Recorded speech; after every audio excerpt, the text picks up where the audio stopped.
Get ready for your dose of digital marketing strategy and tactics that will help you find the success you are seeking. You are listening to the Digital Marketing Podcast with your instructor Mandar Marathe.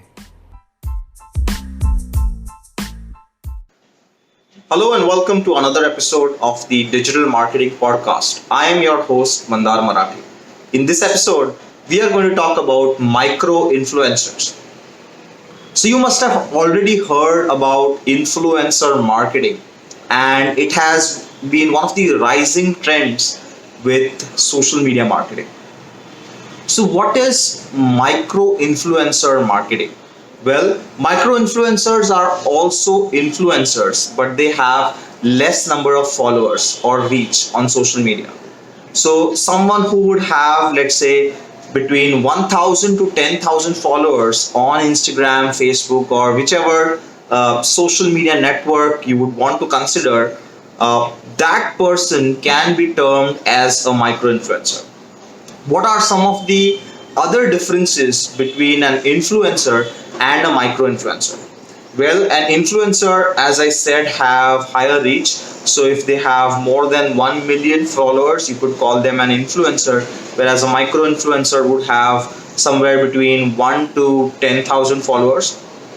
Influencers have low engagement rates for most of their posts, whereas micro influencers would have high engagement rates, which means the content that they are creating gets a lot of likes, shares, and comments. Second or third, I would say is that influencers are, not economical from a brand's perspective to work with. They are going to charge a lot. I have heard of influencers in India, celebrities, sportspersons, politicians, artists are charging above 10 lakhs, 20 lakhs for a single post on Instagram, right? That doesn't just make economical or viable sense from a business perspective. Whereas micro influencers are going to charge far lesser. You will maybe end up paying 5,000 to 10,000 rupees to every micro influencer that is going to create customized content on your behalf.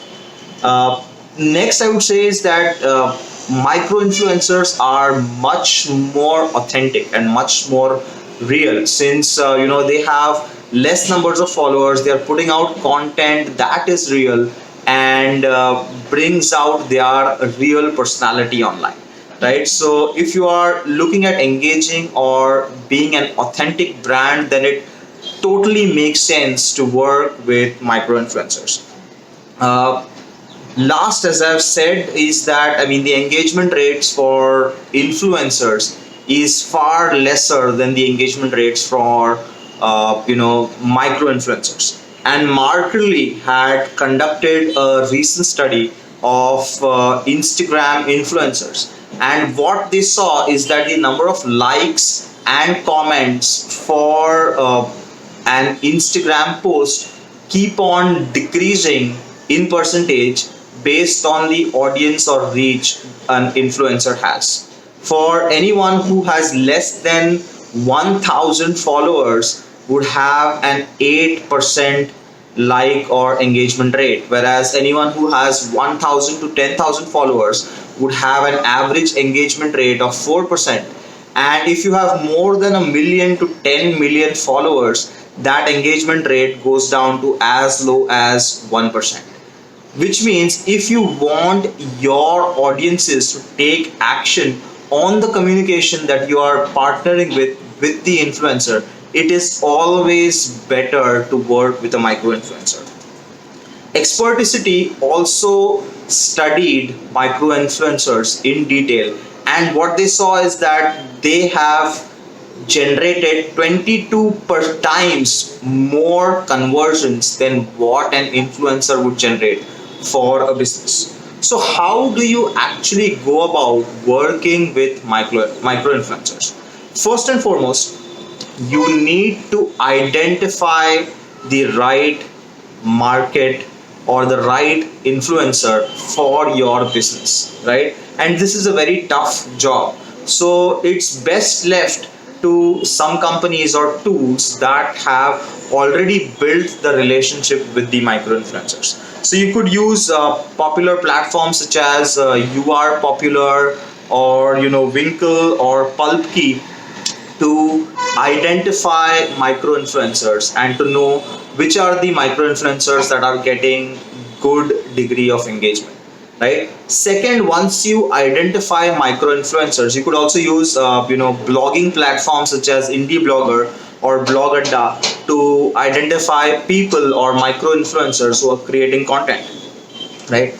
Once you identify micro influencers, step number 2 is to collect metrics from these micro influencers, right? Yeah, so you need to understand relevant case studies or past examples of how they have delivered ROI, or how they have partnered with other brands in your space, and what they have achieved for other brands, right? What is the current engagement rate that they are getting for every post, right? So you need to understand these metrics. What is the reach that they have as a micro influencer?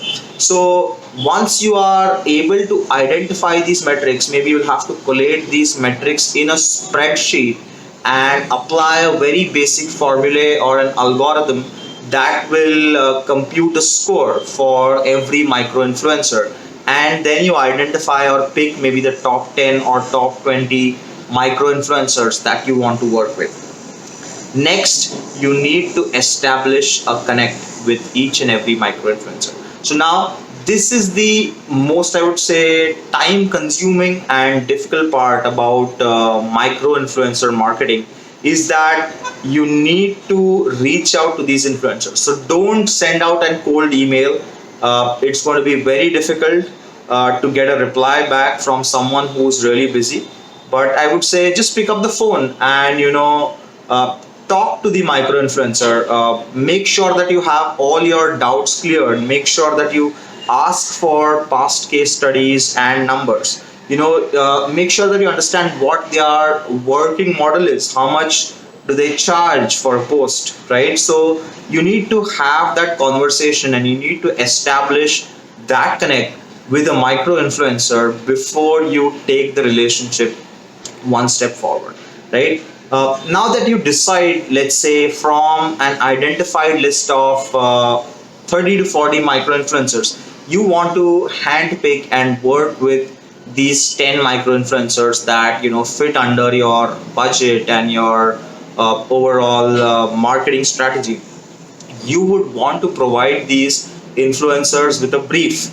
It is very important that you have documented or written down a detailed brief for your influencer marketing campaigns, right? So you need to put down or write down what business objectives or what are the goals that you are trying to achieve through the influencer marketing program.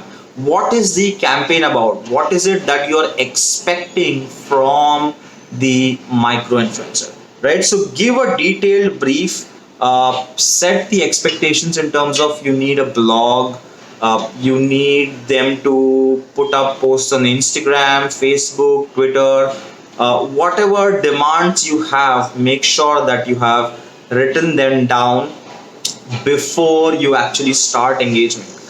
And you would also want to put down the pricing.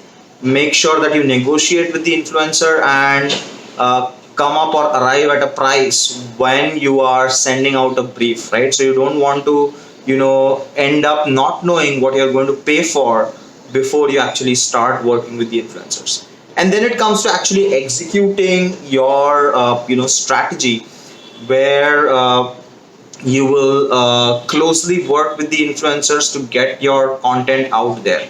Finally, you need to measure influencer marketing, right? So you need to always measure what matters, right? So you need to track return on investment, which means, let's say you've paid 5,000 rupees to an influencer.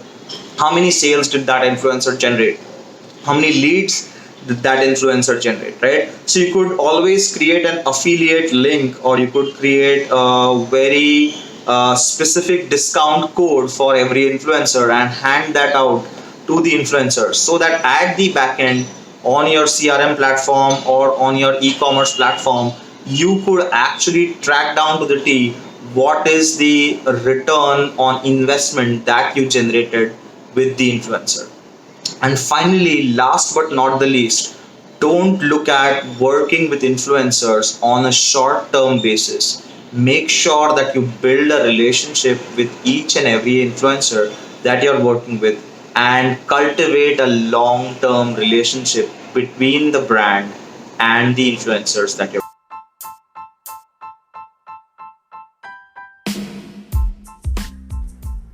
This episode of the Digital Marketing Podcast has come to a close. Be sure to subscribe for more digital marketing strategies and tactics to help you find the success you have always dreamed of. And don't forget to review and rate so that I can provide the best content possible. Be sure to tune in to the next episode on the Digital Marketing Podcast.